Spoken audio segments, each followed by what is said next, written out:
Hello everyone, my name है आदित्य गुप्ता और ये मेरे फादर हैं। हम लोग सिद्धार्थनगर यूपी से आए हुए हैं। स्टार्टिंग में एक्चुअली इनको जब ये सोने जाते थे तो इन्हें सोने में काफ़ी दिक्कत होती थी। इनका सांस फूलने लगता था। रात को 1 बजे 2 बजे उठ करके बैठ जाते थे, पूरी रात सोफे पे बैठ के सोते थे। फिर उसके बाद हम लोगों ने वहाँ लोकल डॉक्टर्स को दिखाया और लोकल डॉक्टर्स काफ़ी कुछ बता नहीं पाए, मतलब प्रॉब्लम क्या है, तो रूट ऑफ कॉज क्या ये नहीं बता पाए। वो लोग कोई ENT के पास भेज रहा, कोई कुछ और डॉक्टर के पास भेज रहा। बट लास्ट में मैंने गूगल पे सर्च किया तो मुझे मेदांता के बारे में पता चला और मेदांता से मैंने जो विवेक सर के बारे में पता किया, विवेक सर को दिखाया तो उन्होंने बोला कि आपको जो प्रॉब्लम है वो बॉडी की मैकेनिकल प्रॉब्लम है। आपका डायफ्राम जो है वो ऊपर चढ़ा है, जिसकी वजह से जो है आप सांस लेने में आपको दिक्कत हो रही है। तो उन्होंने जो है फादर के लिए डॉक्टर बिलाल सर को रिफ़र किया। सर हमारा जो है फिर बिलाल सर से मिले हम, तो उन्होंने बताया कि जो है इसकी केवल एक उपाय है ऑपरेशन। आप इस उम्र में ऑपरेशन करा लेंगे तो आपके लिए बेटर रहेगा, आगे चल के ऑपरेशन कराने में प्रॉब्लम क्रिएट होगा।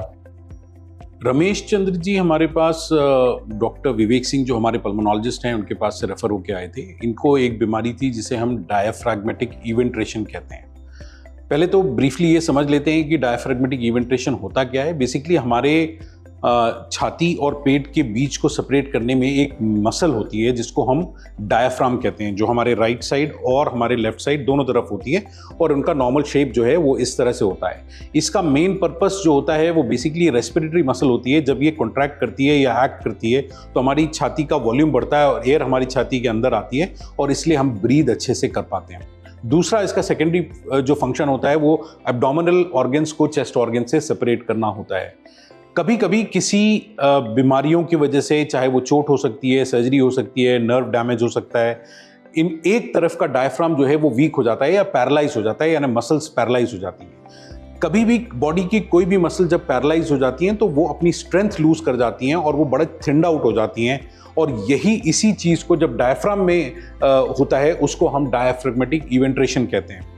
तो वीकनेस से बेसिकली होता क्या है कि नॉर्मल जो स्ट्रक्चर होता है, थिकनेस होती है डायफ्राम की, वो कम हो जाती है और डायफ्राम बहुत पतला हो जाता है, जिसकी वजह से एब्डोमिनल ऑर्गन्स जो हैं वो ऊपर की तरफ डायफ्राम को पुश करते हैं। और जब एब्डोमिनल ऑर्गन्स ऊपर डायफ्राम को पुश करते हैं तो वो लंग्स पे दबाव डालते हैं। पर्टिकुलरली जब मरीज लेटता है तो नीचे से एब्डोमिनल ऑर्गन ऊपर की तरफ जाते हैं और वो लंग्स पे दबाव करते हैं और उसकी वजह से मरीज को सांस लेने में सिग्निफिकेंट दिक्कत आती है। तो क्या क्या सिम्टम्स हो जाते हैं सांस लेने में दिक्कत? लेटने के समय या नॉर्मल सीढ़ियाँ चढ़ने या कोई भी एग्जर्शन करने के समय जो है वो सांस में दिक्कत आना, ये एक महत्वपूर्ण सिम्टम होता है और सबसे कॉमन सिम्टम यही होता है जिसके बेसिस पे लोग एक्सरे कराते हैं और एक्सरे पे ये दिखता है कि डायफ्राम का जो लेवल है वो ऊपर चला गया है, जिसको हम डायफ्रैग्मेटिक इवेंट्रेशन कहते हैं।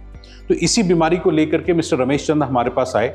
अब इसका निदान कैसे होता है? इसका निदान बड़ा सिंपल होता है कि अगर आप किसी तरीके से उस डायफ्राम को अपनी नॉर्मल जगह पे ला करके फिक्स कर दें तो जो लंग्स पे दबाव पड़ रहा है वो नहीं होगा और फेफड़े जो हैं अपनी पूरी कैपेसिटी पे एक्सपैंड कर पाएंगे और ये प्रॉब्लम जो सांस फूलने की है वो ठीक हो जाएगी।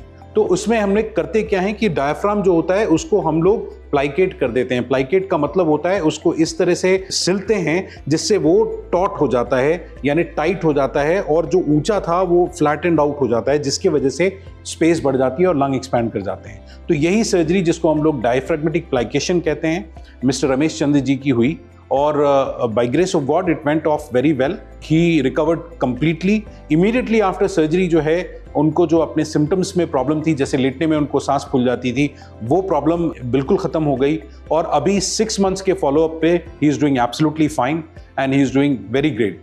सो डायफ्रैग्मेटिक इवेंट्रेशन की सही वक्त पे अगर सर्जरी हो जाए तो उससे जो है मरीज़ अपनी नॉर्मल ज़िंदगी को गुजार सकता है और उनके क्वालिटी ऑफ लाइफ में बड़ा इंप्रूवमेंट आ जाता है। सारी फॉर्मेलिटी पूरी होने के बाद हम वार्ड में शिफ्ट हो गए।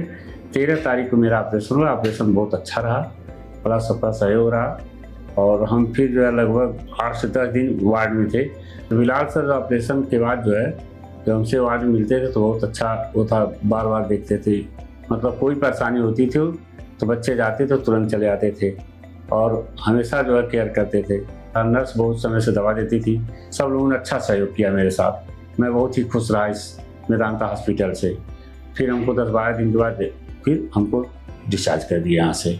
फिर उसके बाद 6 महीने बाद मैं आया और मैं बिल्कुल ठीक ठाक हूँ। इस समय मैं जिस तरह से मेरा ऑपरेशन हुआ, सांस के लिए मैं सो जाता हूँ पूरी तरह से, मुझे इसमें कोई परेशानी नहीं है। बिलाल सर काफ़ी सीधे साधे इंसान है और वो मतलब बहुत ज़्यादा पेशेंट्स को जो है मोटिवेट करते हैं। वो उनका नेचर बहुत अच्छा है। उन्होंने हम लोग को हमेशा मतलब किसी भी परेशानी को मतलब अपना पर्सनल समझ करके हमेशा जो है फेस किया हमारे साथ हर स्टेप पे। इवन ऑपरेशन के टाइम हम लोग नियर अबाउट 8 आवर तक देख नहीं पाया, तो उन्होंने हमें बताया कि आप कोई परेशान मत होइए और जो भी होगा हम आपको 1 घंटे के इंटरवल में आपको बताते रहेंगे। और आफ्टर ऑपरेशन भी वो अभी भी हमें बोलते हैं अगर आप नहीं यहाँ पे आके दिखा सकते हो, कोई प्रॉब्लम हो तो आप डायरेक्ट मुझे कॉल करो। अपना खुद का पर्सनल नंबर उन्होंने दिया। उन्होंने एज ए फैमिली मेम्बर की तरह हम लोग को ट्रीट किया है। Thank you sir.